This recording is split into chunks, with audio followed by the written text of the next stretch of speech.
Yeah, you don't be late again, and neither will I. How about that? My name is Paul Calamere. This is Your City, Your Voice coming to you live from downtown Niagara Falls.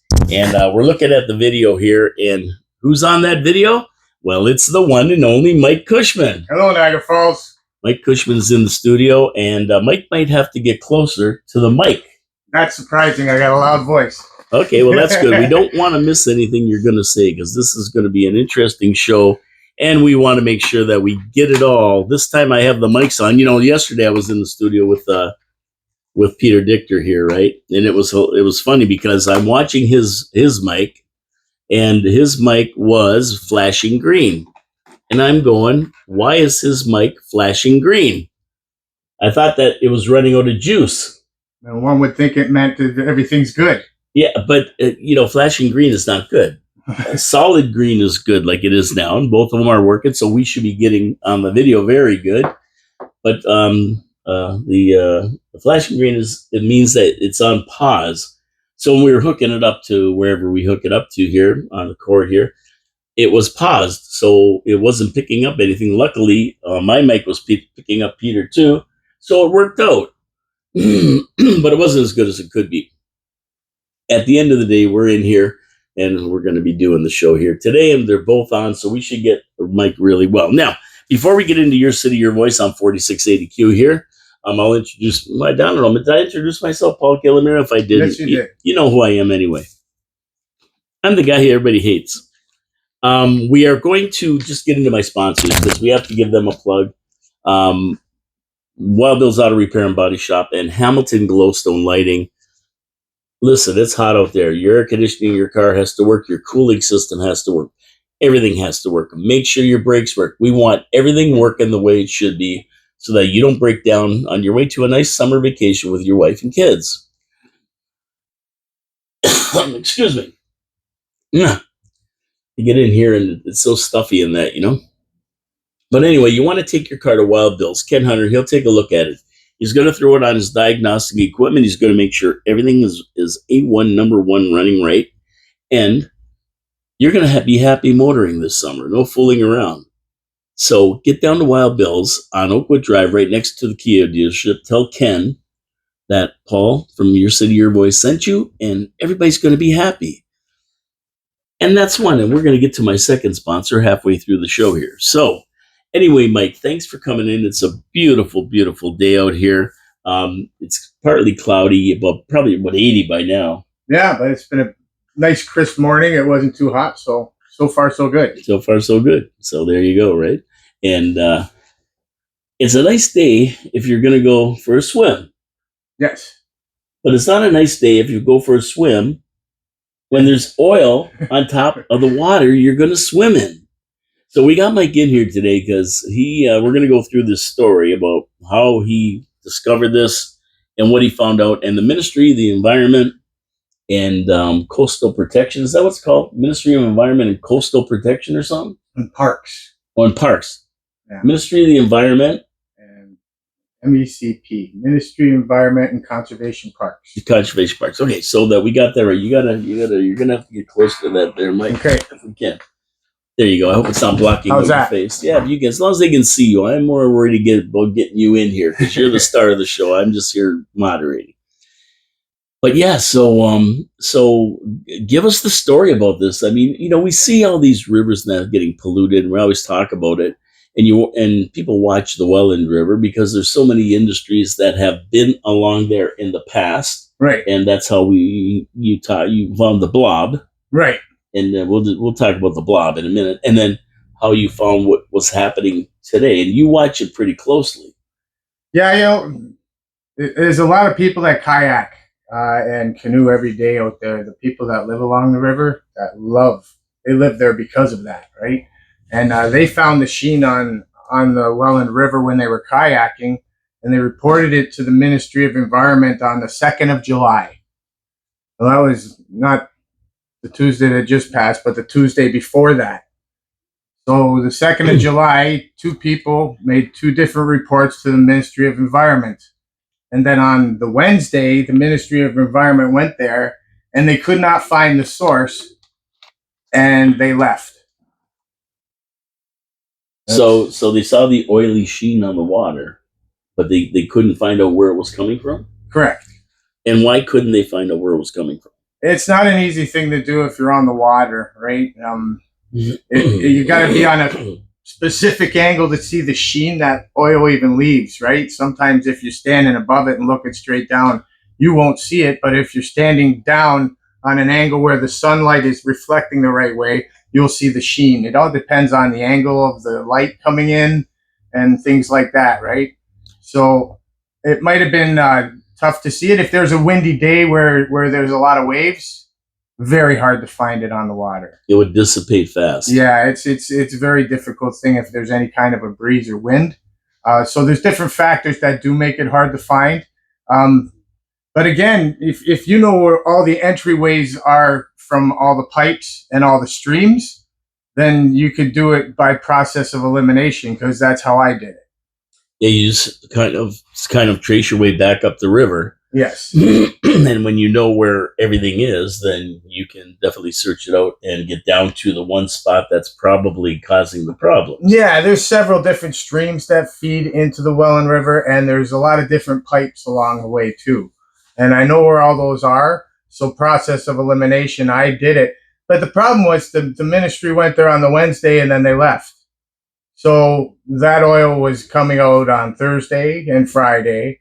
I went there Saturday, and that's when I found the source. And it only took me a half hour.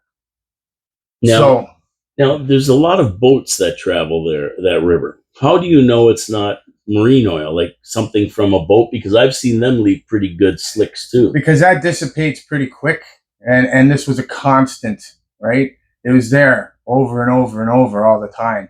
Once I got there and seen the stream that it was coming from, and the stream's fed from Don Murray Streets, the pipe that feeds the stream is at Don Murray Street. It's at the Niagara Falls Humane Society, the stream that runs right beside it. So you could stand on the bridge and look down where it feeds into the Welland River, and you won't see the oil sheen. But if you go down under the tunnel that goes through underneath the Chippewa Parkway, you could see the oil sheen very clearly. So it's a matter of your investigation techniques too. If you're just looking from the bridge, oh, there's nothing wrong here. But if you climb down and you start see the rainbow, then I go, oh my God, there's a lot coming here. And then you see it going into the Welland River. You could, when you're at the right angle, and then it was clear where it was coming from. So you followed it right back to now to say where Don Murray is in the Humane Society. It's right by the industrial park, and there's a lot of industries in there. And everybody thinks heavy industry, oils. It doesn't take a heavy industry. A lot of industries use oils and petroleum products just as a normal thing they use to clean parts and to do a lot of stuff with. Yeah, you got coolants. You got a CNC machining area called Bruner's there. They work with coolants. Some of them are oil driven. You have Marine Clean up the street that's in charge of cleaning out pipes and cleaning out things for people that need to weld or whatnot, and they clean out tanks, right? They clean out ships too, don't they? Clean out the holes on ships? Yeah, they're a specialty on everything, right? Yeah. You contact them if you have a problem of how to clean something, and they'll pretty well figure out how to do it for you, I'm pretty sure. But they deal with a lot of chemicals too. Then you have filling depots. You have a concrete factory there. You have a mold injection factory there. Like, there's a lot of little factories that are in that area, right? So they go into a catch basin, and there's two pipes that come off of Don Murray Street that feed this stream. So I'm guessing that one pipe is for the one side of the road, and the other pipe's for the other side of the road. Makes sense. So there's two catch basins that are fed by probably 8 to 10 factories. So they're going to have to trace it through the stormwater systems, and that's up to the city to do it through wastewater treatment. And I don't think that's an easy process. No, it's pretty hard to catch exactly which factory this is coming out of or which industry this is Yeah, coming what do out you of. do? Lift up the sewer? Oh, no oil here. We'll go to the next one. Oh, there's the oil. Let's go in here. And apparently, the Ministry of Environment does not have the right to go door to door and say, hey, we got a problem. We're going to come on and look at your property. I think they Oh, used to have that authority, but they don't have that authority no more. that's interesting. Yeah, there's a lot of deep problems that are happening from what you call red tape. Um, I'm going to pose the question to all levels of government here because I want to know what each level of government's meaning of red tape is. Because you got the federal government that uses the term red tape, you have the provincial government that uses the term red tape, and the municipal and the regional. So if each one has a different idea of what red tape is and then they have a plan they're supposed to follow, that's why they're not on the same page.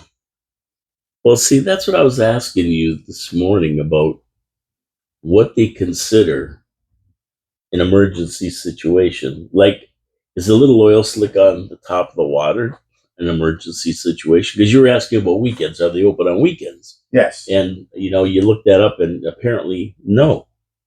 So they have a hazardous spill line that you phone that's supposed to be open 24 hours a day, 7 days a week for emergencies. Mm-hmm. Right now, about a year and a half ago, Ed Smith, Gary Wilkins, and I had a meeting with Ron Tripp and Wayne Gates about this exact topic because the Auditor General had stated that the Ministry of Environment is not capable of doing their job if there's a hazardous spill.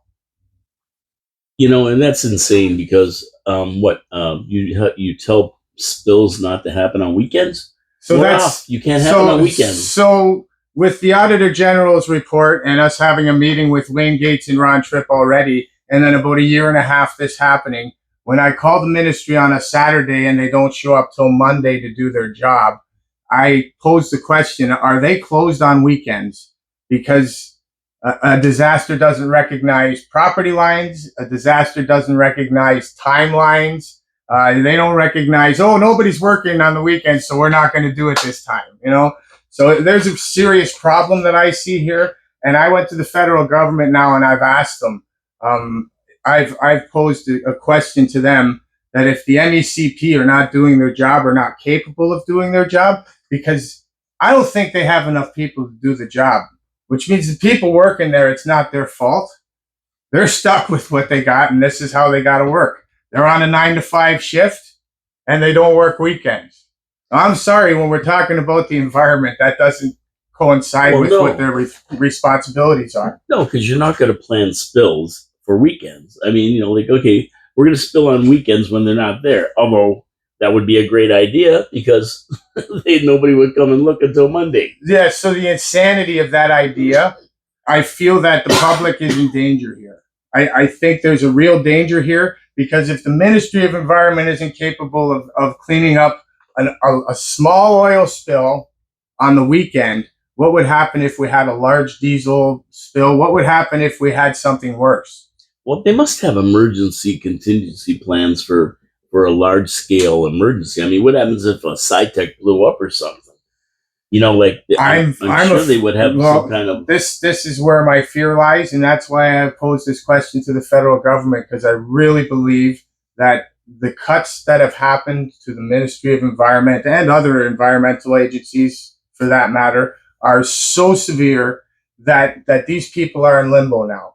And they're the people, if you phone the police and say, oh my God, I got some hazardous waste that's dripping on my property, they're going to tell you to phone the MECP. If you phone your city council and tell them, hey, this guy's got some oil dripping onto my property from changing oils in his cars and he's not a legal garage, they phone the ministry, they tell you to phone the Ministry of Environment. And they're not open on weekends. So I posed the question to the hazardous cleanup people. There's a 24-hour number for the hazardous cleanup people, like they're the Ministry of Environment. So since the ministry didn't answer, I phoned them. And I says, can I tell you to go to this place and clean it up? Since the ministry's not answering their phone. He says, well, I don't think so. I'm going to be phoning them Monday morning. I said, so should I phone the police? He says, I don't know. I said, should I phone the fire department? He says, I don't know. I says, well, this is really confusing me because, we called them Saturday morning. This is Sunday now. I'm here Sunday morning and the oil's still going into the Welland River. So I would like to ask what's going on. And then I called the girl that made the original complaint to the Ministry of Environment on Tuesday and brought her down and showed her the source so she could see if she deserves to know. Yeah. And she phoned the ministry Definitely. for a follow-up on her original complaint that day too. So there were 2 separate reports to the ministry on the Sunday also. Monday, the ministry was there doing testing. Tuesday, they were there pumping the oil with a pump truck. There was that much? Then would they do boom it and then gather it and suck it Yeah, out? they had a pump truck to pump it out from the stream. They said they found 4 liters at the top of the stream where the pipe came out, and then of course they had to drain all the way down to the stream and some of the Welland River, right? So that means that for 36 to 48 hours, it was free flowing into the Welland River 1 week. for a week. Oh, yeah, that's right. For 1 full week. Until you found it. 1 full week. Now, Wow. because by the time the pump station made it there, it was 1 full week. Yeah, because kayakers found it. They called the ministry. On the Tuesday. And then you found out, and away we go for a week later. So 1 full week that oil was flowing. How much oil? We'll never know. Never know. We'll never know. So now the question is this a process in one of the factories where they think they're dumping it into the sewer and it's going into the wastewater treatment plant and it's only happening once in a while? Or is it something that's happening on purpose and it's happening whenever they want to do it? Or is it an accident of some sort where they think they're putting it into the wastewater treatment plant and it's going directly into the Welland River? So just to let everybody know who may not be familiar with this area, the Welland River runs, well, it actually runs 2 ways. One way it runs right into the Niagara River, and the other way it runs through a hydro canal that feeds the Seratabec generating stations. That runs through the city. Which eventually, it runs through the city and eventually makes its way to the Niagara River anyway. So therein lies a problem that you're speaking of here, Paul. The current comes and it wise. So some of that oil is going down the hydro canal, and some of it's going upriver into a stream that it feeds and getting collected somewhere, harming wildlife. Right. So I call that emergency.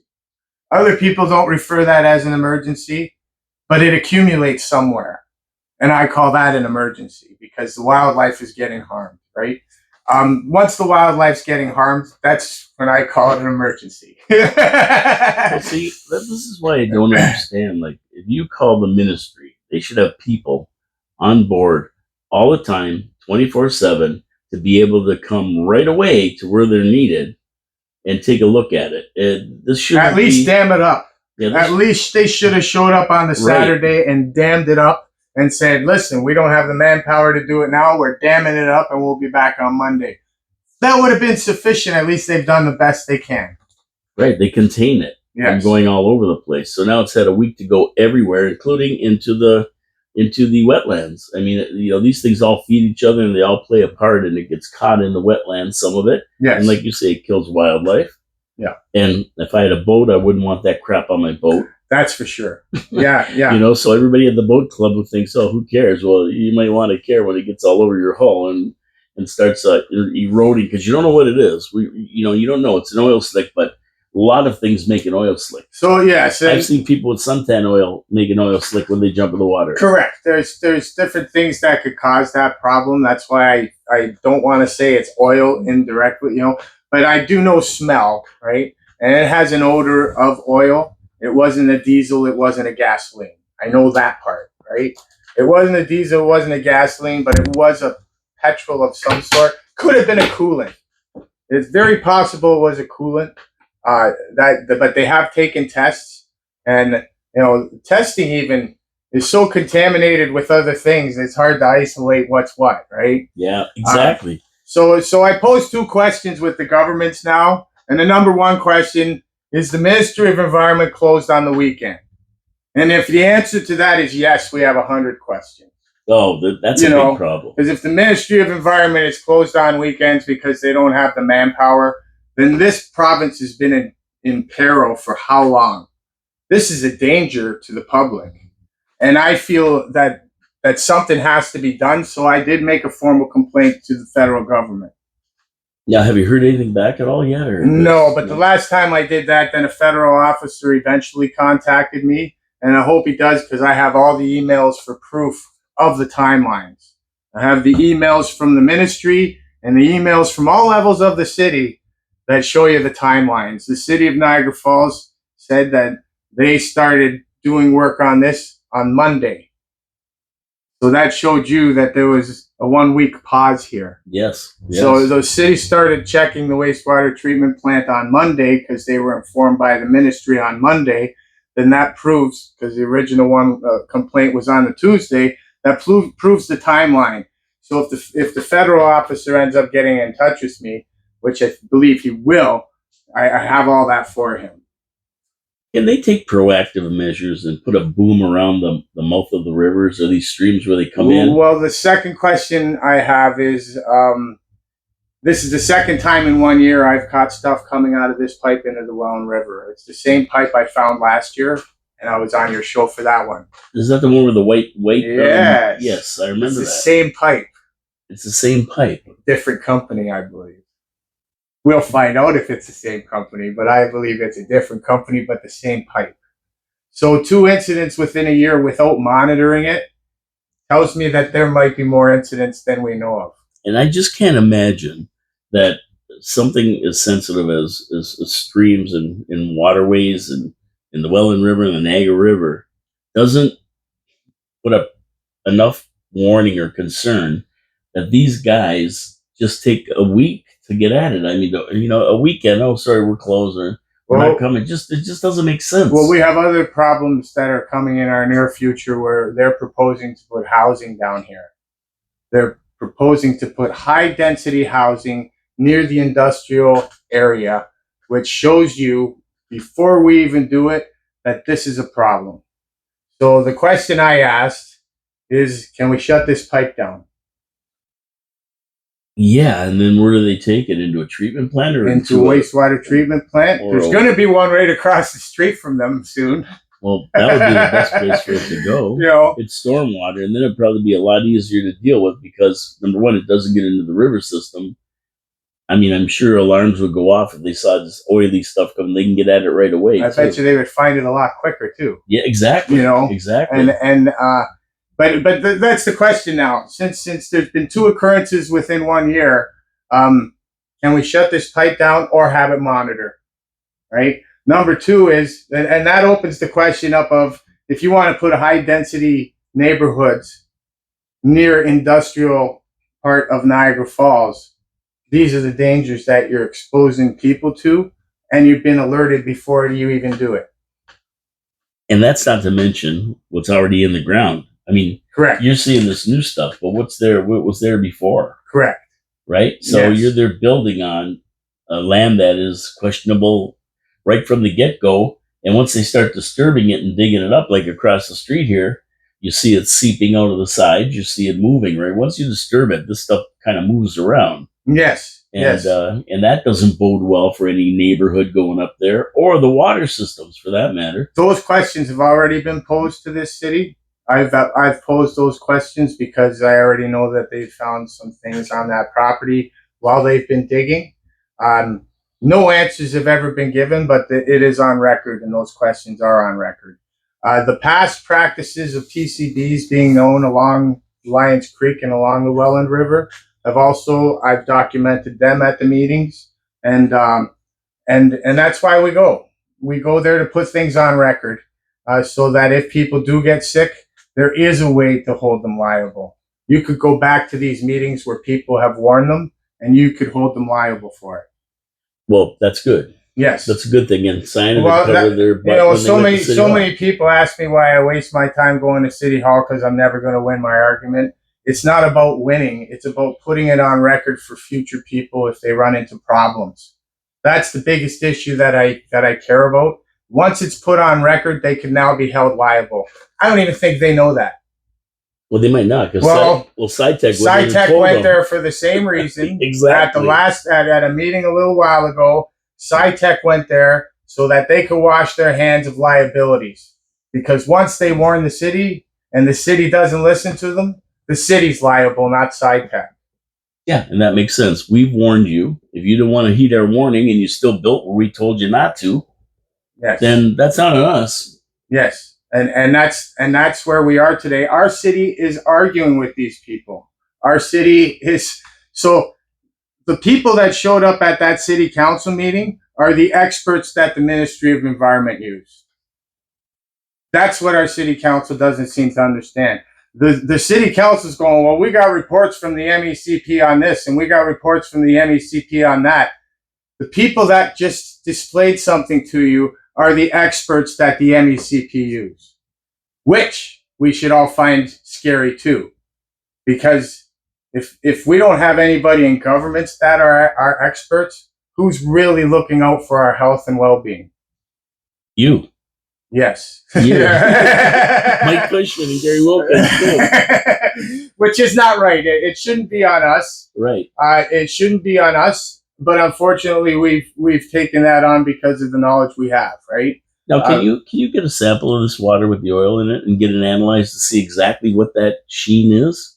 Yes, you can, but it's a pretty expensive process.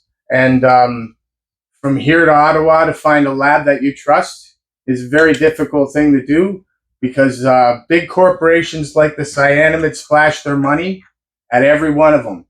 So if they have a contract with the company that you might be having an argument with, and that contract is much more lucrative than your $500 water testing, who are they going to side with? All businesses are businesses, right? Exactly. We have a problem that our labs are all private and there's not any labs run by the government.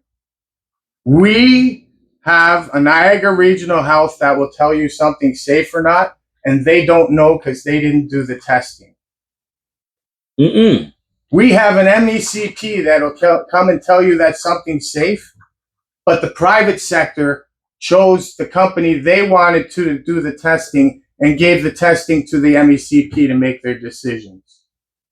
Yeah, and I mean that's just a huge conflict. If I've got a $10 million contract with somebody like the government, am I gonna go against what they want to hear? So it's a catch-22. See, yeah, even developers, right? Developers walk up and say they want testing done on a property. Yeah, and exactly. And have a huge contract with them now. You know, so me as an environmentalist, I check. Who do you have contracts with? Do you have a contract with the city? Do you have a contract with the company we're dealing with? Do you have a contract with the developer? If they do, I just have to move on to the next. I ended up in Ottawa. Try find a lab that I could trust. Wow. So, it's funny because, they had in, they say, okay, we want this tested and here's the results that we want. Just about. And then, it's left to interpret it that way because it's not the Ministry of Environment's getting it as a third party. They're not getting it as a first party. The Ministry of Environment should be the one that chooses the lab. Actually, the Ministry of Environment used to have their own labs, but that's been taken away. So how do we entrust the public sector telling us something's safe when they don't have their own lab for verification? I don't even understand why they would get rid of their labs. I mean, they are the Ministry of the Environment. They're supposed to be protecting us. And if they don't have their own labs to do the tests, to figure out what's there, how can they possibly do the job for the people? Well, I'm going to go a step further and scare you even more. Regional health falls under the same rules. Yeah, see, it doesn't make sense. So regional health to go to a restaurant and take a sample, and then the restaurant gets to pick the lab that the test done in. The regional health has to rely on a private sector lab to give them the information for them to tell you something's safe. Yeah, that's not right. They should do it in-house. It should be the government. We should be able to take a sample, bring it to the government lab, say to them, I believe there's oil going in the Welland River. It's coming from this area. Test it. And here's the money up front. And if I'm wrong, you can keep the money. If I'm right, you give me a reimbursement and go research what's going on. That's the way it should be, a government lab that does that, so that we, the public, can have somebody to trust to bring something for testing. We don't have that anywhere. And I'm from the government. I'm here to help you. well, everybody entrusts everything they say, right? We blindly live our lives trusting these people telling us that something's safe. There's a fire. There's smoke coming from the fire directly into the neighborhood. They tell you, oh, don't worry, the toxic fire will not harm you, right? Who did the testing for that? We don't know. Like, it's a frightening thing. Once you start to ask the questions and find out how this government is working, we have a private sector that's policing itself. That's basically what it boils down to. So we got a private sector policing itself, and now when we ask the Ministry of Environment questions, they have to go ask the private sector for the answers. Has anybody from the city got back to you about it and said, how'd you make out with that, or what was the results or anything? One city councilor, and you could guess who that is. Yeah, I know. I know who it is. Yes, Lori Lococo is the only one that contacted me and had conversation on it. Yes. Again. Yeah. Well, oh man. I just don't. I say it a lot of my show. You know that. You watch the show, and I always say, like, take a walk with Mike and Gary, either one of them, whichever one you like, or both, and just see what's going on in some of these places. But nobody takes you up on that offer, and I just don't get it. As they do runs for cancer, and they do all this for after the kids get cancer. What about a little preventative medicine so they don't get it in the first place? And it's these little spills and these properties like across the street, the Meteor Crater and Cyanamid, where they built 100. Now they're building a bunch more townhouses across the street. Yep. And I mean, come on, if you've lived here all your life, you know darn well the Cyanamid property is a nightmare. Yes. It's a nightmare. It's Love Canal almost. And that's been my goal for almost 35 years now, is to try and change the way government looks at things, because they pretend that a chemical is innocent until proven guilty. And we should be presuming that it's dangerous until proven otherwise. Exactly. So it should be the mentality. It should be the opposite way. You should consider something dangerous until it's proven otherwise. And they're going in the other way. And it's a frightening situation, because it is the cause of all this genetic disease. It is the cause of ADHD. It is the cause of endometriosis. It is the cause of many common problems that we all have in the Niagara region. And I'm not shooting from the hip. I went door to door to 500 homes and collected the health stories of the families from 500 homes. And I plotted on a map and presented it to the epidemiologist at the time and had serious conversations about it. To find that regional health statistics are not capable of telling you where there are clusters of multiple sclerosis. Then they're not capable of telling you where there are clusters of breast disease, of breast cancer. And they're not capable of telling you those things with the statistics, because the statistics are taken from Niagara on the Lake till Fort Erie. So Fort Erie has, a spread out population with farmlands and stuff. And then Niagara Falls density is a little tighter. St. Catharines is tight, and then Niagara on the Lake's a little looser. So Niagara region as a whole, that population gets spread out through all that land and looks like nothing's wrong.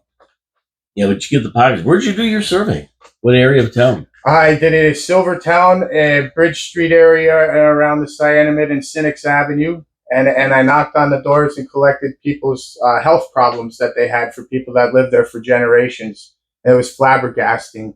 I just on 4th Avenue, 5th Avenue, 6th Avenue, that little area there, I found over 13 people with multiple sclerosis and 5 people with fibromyalgia, which are they're mistaken for each other many times because it's a neurological problem, right?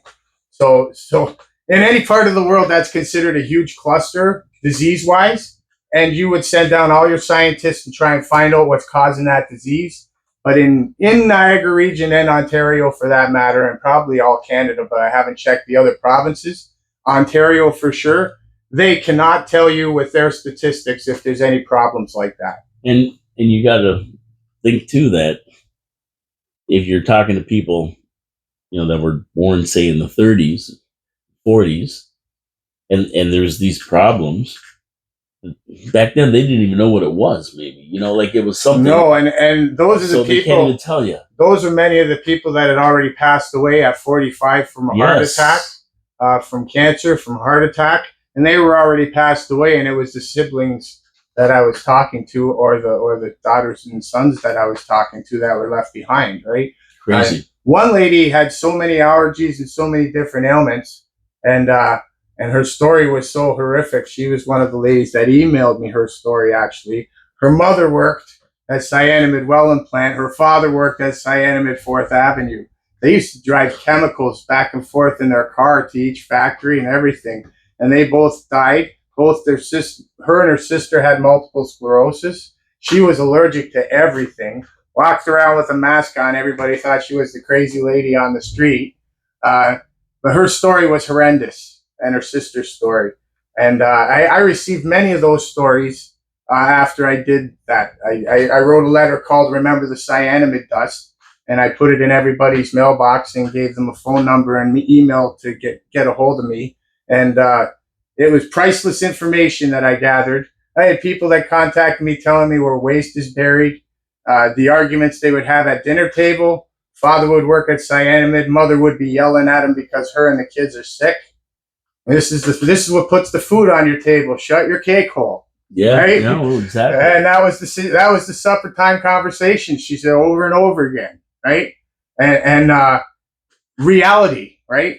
Reality. We were making big money. My father worked at BF Goodrich. My buddy's father worked at Cyanamid. It was big money for that time, right? For that time, yeah. They had a swimming pool for the whole neighborhood to swim in, which was actually the cooling pond and ended up making people sick in the long run. But we used to go in there. But it was the only swimming hole around, and everybody knew about it, and everybody went there, right? But yeah, today I wouldn't even think about it. But even in those days, I saw people walking through that parking lot, and they sprayed it with dioxin and PCPs and whatever waste oils they could find to keep the dust down. You'd walk through it, and your feet would be black. Yeah, from the oils in that. So I wouldn't walk on that with bare feet, but there's kids that ran through it and walked in everything else, and who knows all what day, happened to every them. day. Yeah, it's just all day, every day. But even the fumes from that stuff evaporating when it dries. You're in the parking lot there inhaling that crap. Yeah, and just the pool. I wouldn't even consider going in that pool now. When I was 10 years old, well, that's what we did. Again, I got emails from people telling me how they love that pool and all the great memories, all the great memories they have there. And then I got an email one day that told me the tragedy of when the pool shut down. And what a story that was. What happened there? She said, one day we were all swimming at the swimming pool, having a great summer day. And all of a sudden we all broke out in red rashes. Then we got diarrhea. Then we were all getting sick. Boof. Swimming pool closed down for the history of Cyanamid. Wow. Something. I'm surprised it took that long to happen, but it did happen, and the story was horrendous, right? Well, you have to figure if it's leaking in the pool, then it's leaking in the canal. Well, that was the coolant. That was the coolant pond. They used the water to cool the furnace. So they would run it through the furnaces and run it back. And through the thing, and they just kept circulating. Jesus, the wonder it wasn't warmer than it was. It was pretty cold, that water. It's crazy, crazy, crazy times. We do that. You grew up in those times. We were blind to it because we grew up in the industry. The snow was black. We never gave it a second thought. The cars, we used to eat it. Yeah. There you go. And the cars were white with the dust. If I washed the dust off my father's car, sometimes it ate the paint off it. Yeah, you used to have to use vinegar, which is basically acid, right?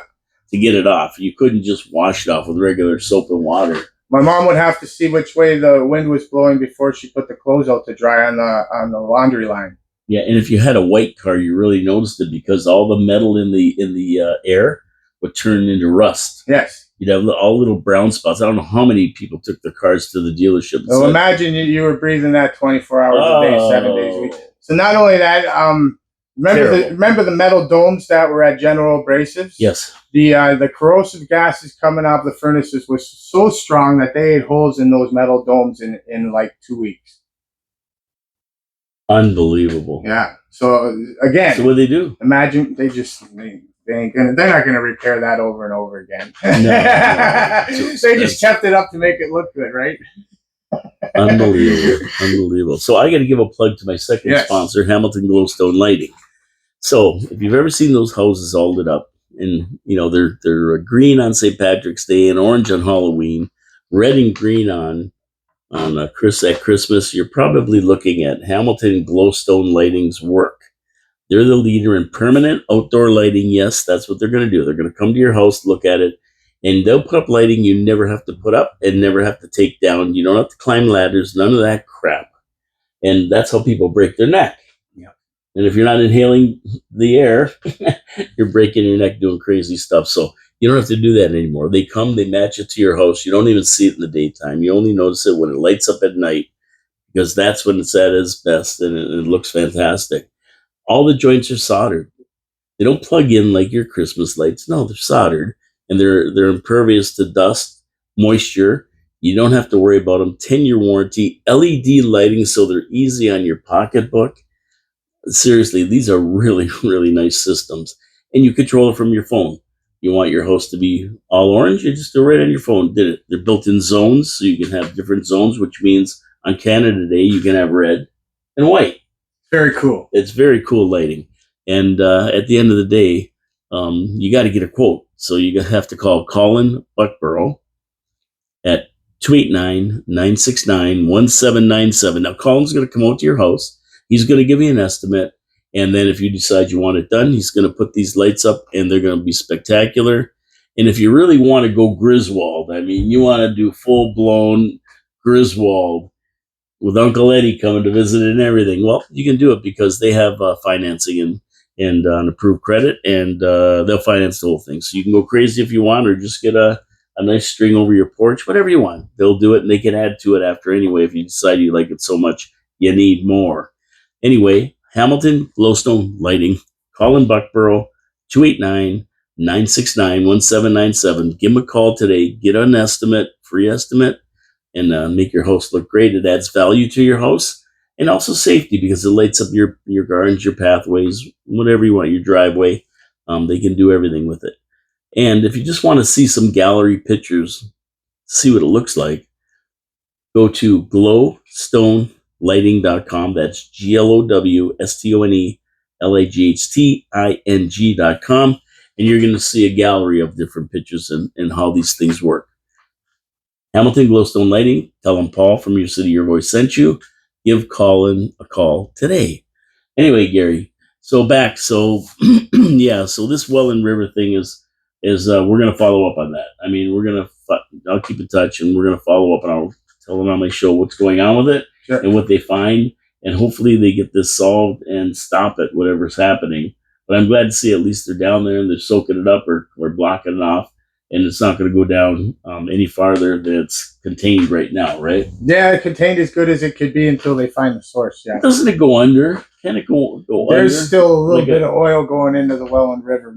My friend went and looked last night, and she said they're still releasing it, and they're still slick. They're still releasing it, so they haven't found the source yet.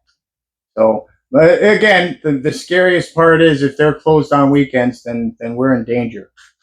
Well, that just doesn't make sense. I mean, they got to change that. I believe so. And what about the Frito Bandito? Did you tell him? I had a meeting with Wayne Gates the other day, and I'm hoping that they pose those two questions at Queen's Park. Yeah. What about Tony Baldinelli, the MP?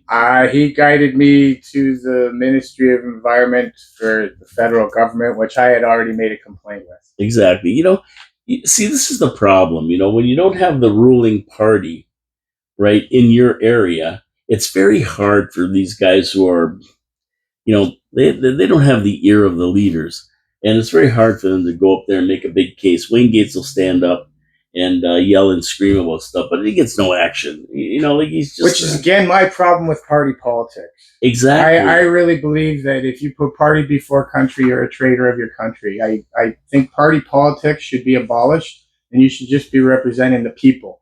Well, the environment especially isn't a bipartisan or whatever. It's a problem for everybody, not just for the conservatives. It shouldn't be political. Yeah, I'm hoping that he really shines a light on if the ministry doesn't have enough people to do their job, that we got to address that issue. Um, because I'm sure, if you have a job to take care of the environment, that you want to do it, you know. But Yeah. if your hands are tied, you're probably not enjoying going to work anymore.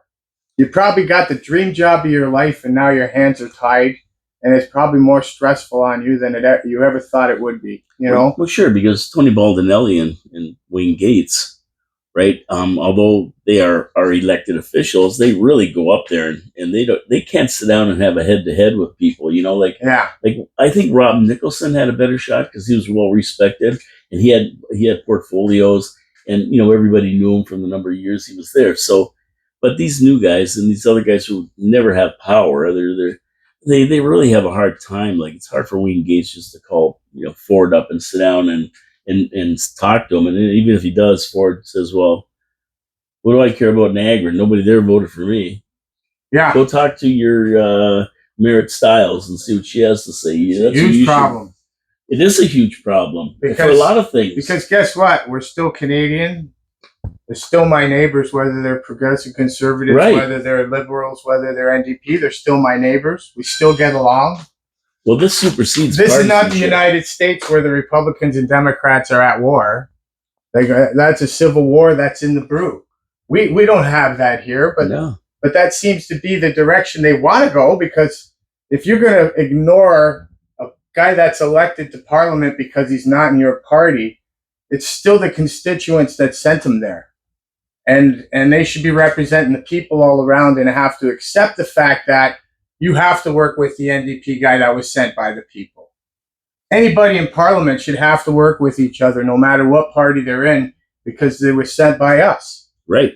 So that's another underlying problem that none of us address.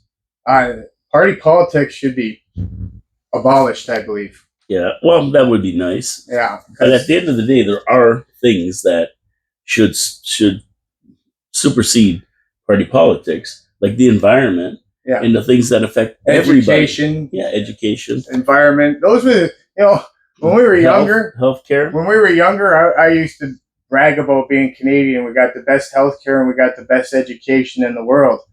We don't got that no more. I don't brag anymore. Do you? No, I don't brag about anything. I used to love my country, and now it just seems to be falling down the same rabbit hole as England and the United States. Instead of learning from their mistakes, we're following the rabbit hole, and I don't understand why. I just don't even bother with Canadian politics, to be honest, other than municipal and regional. Yeah. And a little bit of a provincial. But I just don't, because, number one, what happens in the United States really, really affects us. And that's why people say, why are you so interested in Trump's speeches and Biden's speeches and the debates and everything? What's going on in the States? Because it affects us. Yes. The dog wags the tail don't wag the dog, and we're the tail. Yeah. So whatever happens there affects us. And I read a really good thing. We're giving another $500 million to Ukraine or something. And I'm going, listen, a country that has lots of money to give away to other countries is taxing their people too high. Like, where are they getting all this extra money? I have a real problem with that conversation, Paul, because that was along the same conversation of Justin Trudeau was there telling them that we're going to meet the 2% for the United Nations in 2032. Well, he pledged another $5 million to Ukraine. Yeah. That $5 million should go into, so we're meeting the 2%. Exactly. It was a double. It was a double standard right there when he spoke, and I didn't understand it. I can't understand why this is happening. Well, the one good thing about Trump, and Ukraine should thank him right now, was that when he was in power, he told these guys, "You pony up. You're not putting enough in. The United States isn't carrying the load here. Canada, you need 2%. You need this percent. You need that." And they did pony up, and because of that, the Ukraine is being supported now from the money that came in. That Trump forced them. Of course, they're not forced anymore. Well, what an embarrassment for our country leader to go there and tell them, we'll meet the 2% in another 15, 20 years. Yeah. That's an embarrassment. And they want to prop up NATO. I can't understand it. I don't get it. Yeah. I don't get it. And Ukraine isn't a NATO country, so why are they giving them all this money? Zelensky's a billionaire. Yeah. Not because he worked for it. He's an actor. Right. So I mean, that's a whole nother show. But it does get into the politics of world politics, where all this affects us, right? Yes, 100%. So there you go. Now I want to talk to you about another thing that happened right by your house. Right. And this seems to be happening a lot more down that end of town. Not to pick on any end of town, because the downtown is pretty bad too. Yes. But there's a big shooting up there, and they found a bunch of guns and drugs and everything. What the heck happened? And that was on Aird Street by your house, right? Yeah, across Drummond Road, 4 houses to the left. There you go. Everybody in the neighborhood knows where the place is because the guy's a major drug dealer. There are people that are buying drugs and passing out right on the sidewalk after they get drugs from this guy. Last summer, I called the ambulance 4 times within a month for people unresponsive on the sidewalk, hoping my grandson wouldn't see it. There's police there every day. There's ambulance there every other day. There's the fire department there every other day. And yet the guy's let out of jail the next day. The criminal justice system in this country is screwed. And I keep saying this, they come down with these mandates, and every once in a while you hear on my show, you be the judge. Right. And I go through a whole scenario of what happened, and I say, what do you think this guy got? And at the end of the day, he gets like 4 years less time served. He'll be in jail for 6 months, and he killed 3 people with a car drunk, and he's had 10 drunken driving convictions. And I'm going like, why don't they just throw this guy away? But they don't. They're on the street the next day. And these drug dealers are the same. They laugh at them. Yeah. They go in the front door, through the courts, and right back out on the street and do the same thing. Well, I'll tell you, there were 30 cop cars on the street. Wow. There was a police officer 1 block away that pulled over a person on a red scooter because they were looking for a person on a red scooter. There was a police officer past 7-Eleven on McLeod and Drummond Road because they pulled over another person with a red scooter. There were 2 more police officers on Drummond Road in an unmarked car, right? And then, after all this, just the other day, there was still a police officer on the street monitoring the situation. So how much taxpayers' dollars are we going to pay for these problems? And I know that the addiction problem is a horrible thing and we got to do something about it. But this guy's feeding the addiction problem. And how many people has he killed in the last little while? Not only that, they arrest them every other day. And like I said, when you have the police, the ambulance, and fire department there all the time wasting taxpayers' money because nobody will do anything about the problem, we have people in our backyards trying to steal stuff every night. So I go onto the police website, and the police officer states in his statement that it was no danger to the public because it was a targeted incident. So I lost it on him, and I said, no danger to the public. The addicted people walking down the street passing out all the time, the people in my backyard stealing because nobody's doing anything about it, and now shootings in a neighborhood at 6 o'clock at night when kids are out playing is no danger to the public. What kind of a statement is this? Insane.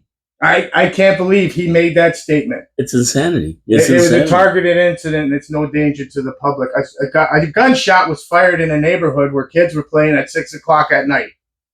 Now, why isn't this guy in jail? This wasn't his first rodeo. I seen him walking through the park yesterday with 2 young girls that he's going to get addicted in like 2 weeks. So he's right back to her again. What? How does he get out? The very day there were 30 police cars on the street at this guy's house, the addicted people were still going to knock on the door to see if they could get their stuff. And the police were pulling them into the cop cars and talking to them right there.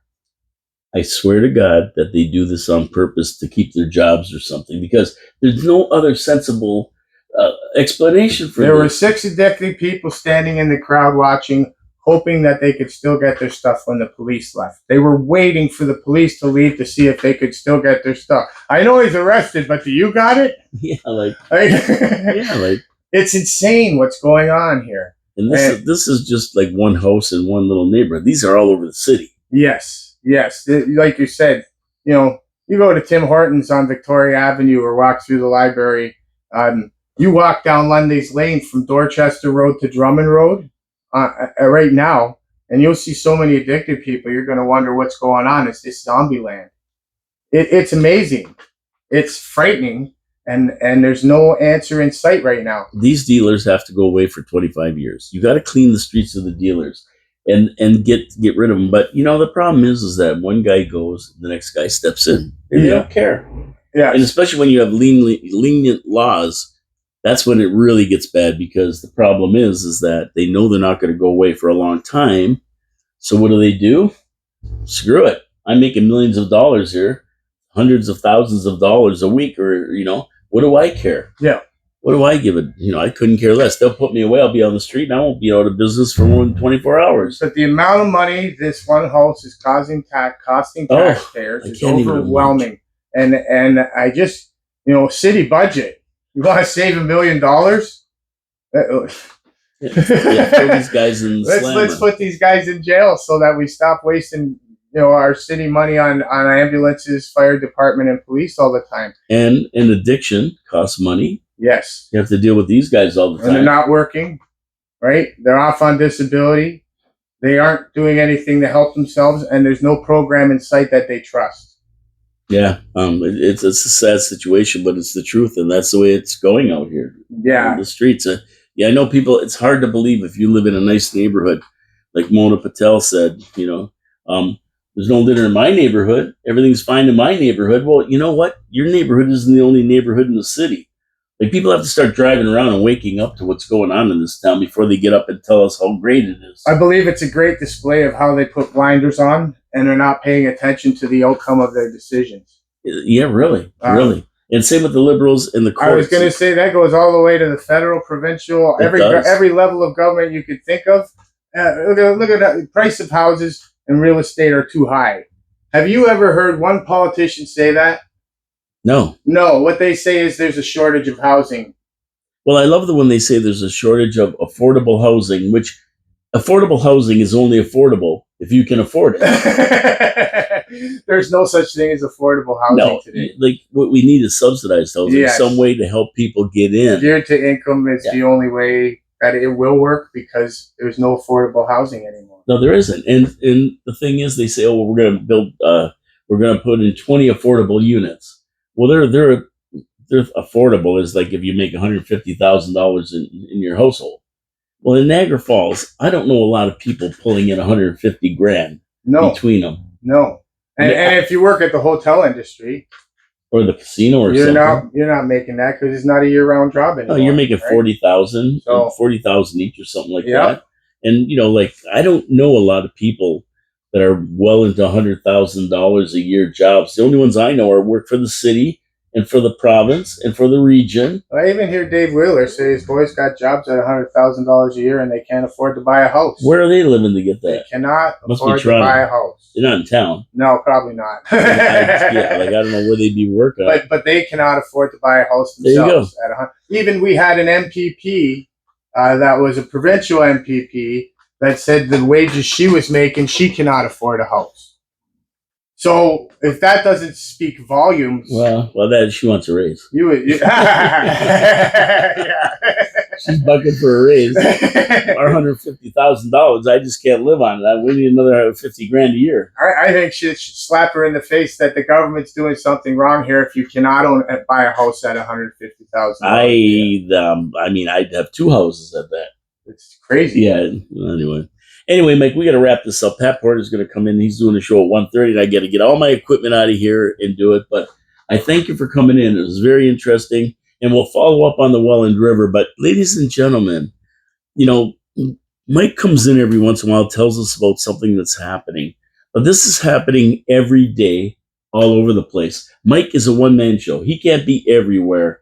And if somebody doesn't tell him about it so he can go down and look at it, then it goes past unnoticed. And these kayakers told you, people who are out in the water a lot, people fish and that, see it.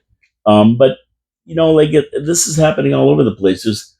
I don't know how many streams there are around here, but there's thousands. Yeah. And wetlands. And they're all being encroached upon by industry and by housing and that kind of thing. So this happens a lot more than people know. And the odd one that you catch, I mean, good. Let's stop it. But there has to be a more of a concentrated effort to stop this kind of stuff and monitor things.